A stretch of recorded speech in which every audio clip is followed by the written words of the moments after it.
আসসালামু আলাইকুম। আশা করি সবাই ভালো আছেন। সম্মানিত নবীন ইঞ্জিনিয়ার অথবা যারা অটোক্যাড শিখতেছেন, বিভিন্ন পারপাসে কাজের জন্য অটোক্যাড শিখতেছেন, তাদের জন্য আজকের এই ভিডিওটা। প্রথমে আমরা শিখব হচ্ছে কিভাবে একটি পেজ সেটআপ করতে হয়। তো সবসময় অটোক্যাড যে আপডেট ভার্সনটি আছে সেটি দিয়ে কাজ শেখা ট্রাই করবেন। 2007 ওল্ড ভার্সন শিখলেও সমস্যা নাই, কিন্তু এখন সবকিছু কিন্তু এআই যুগে প্রবেশ করেছে। বিভিন্ন প্লাগইনের সাহায্যে 10 মিনিটের কাজ কিন্তু 10 সেকেন্ডে করা যাচ্ছে। তো আপনার এত কষ্ট করার কি প্রয়োজন? এখনও অনেকেই দেখছি যে আমরা বিভিন্ন ধরনের হচ্ছে আপনার ডোর বানানো শিখাচ্ছে, উইন্ডো বানানো শিখাচ্ছে, এইগুলা কীভাবে প্লেসমেন্ট করতে হয়, অনেক সময় লাগে বা এইগুলো শিখার আমার কাছে মনে হয় না যে শিখার কোনো প্রয়োজন আছে। কারণ হচ্ছে আপনি জাস্ট 1 সেকেন্ডে এই যে দেখেন এখানে যে ডোর বসাইছি, এই ডোরগুলো বসাইতে আমার জাস্ট 30 সেকেন্ডের মতো সময় লাগছে। উইন্ডোগুলো বসাইতে 30 সেকেন্ড, 1 মিনিটে কিন্তু প্রত্যেকটা পোর্শনে আমি উইন্ডো ডোর এগুলো বসাইতে পারছি। ঠিক আছে? তো আপনার কী দরকার বা এত ধৈর্য ধরে কাজ করার?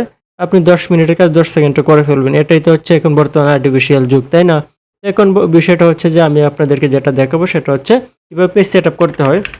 পেজ সেটআপ করার আগে এখানে দেখেন যে গ্রিড পয়েন্টগুলো আছে, সেটা দেখতে আমার ভালো লাগতেছে না, সেটা আমি দূর করে দেবো। তো আমি কী করবো, Ctrl+G প্রেস করব। এটা চলে গেছে, আমার চোখে লাগতেছিল বেঁধে আমি এটা সেটআপ করে নিলাম।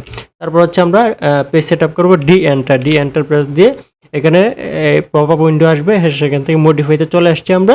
মডিফাই থেকে এখানে দেখেন ফিট এই প্রাইমারি ইউনিটস আমরা যেহেতু দক্ষিণ এশিয়াতে বসবাস করি, সেখানে আমরা কি করি, ফিট নিয়ে কাজ করে দেখি। তার জন্য আমরা এখানে দিব হচ্ছে আর্কিটেকচারাল, আর এটা হচ্ছে সংখ্যা, অর্থাৎ আপনার ফিটের পরে দশমিক কত সংখ্যা আপনি কাউন্ট করতে চাচ্ছেন। তা আমি ধরেন যে এক গড় কাউন্ট করতে চাচ্ছি, এখানে ওকে দিব। তারপর হচ্ছে আমরা সেট কারেন্ট দেওয়া লাগে না, 2007 দেওয়া লাগে, তারপর দিলাম।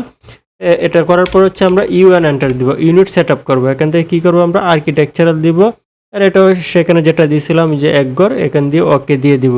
ওকে দেওয়ার পর আমরা এখন দেখি পেজটা আমার সেট আপ হয়েছে কিনা। 2007 ওল্ড ভার্সন হইতে গিয়ে আমাদের লিমিট সেট আপ করতে হতো, আর অনেক কিছু সেট আপ করার পর হচ্ছে আমরা পেজ সেট আপ করতে পারতাম।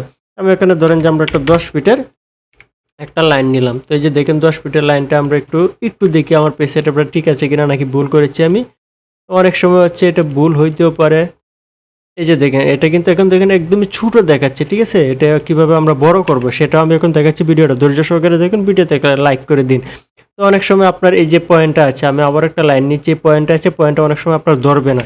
সেটার জন্য আপনার চিন্তার কিছু নেই, আপনি ওএস এন্টার প্রেস করবেন। ওএস এন্টার প্রেস করার পর এইগুলো আপনার আনচেক করা থাকবে, যে end point, mid point, centre, এগুলো দিলে কিন্তু আপনার ধরবে।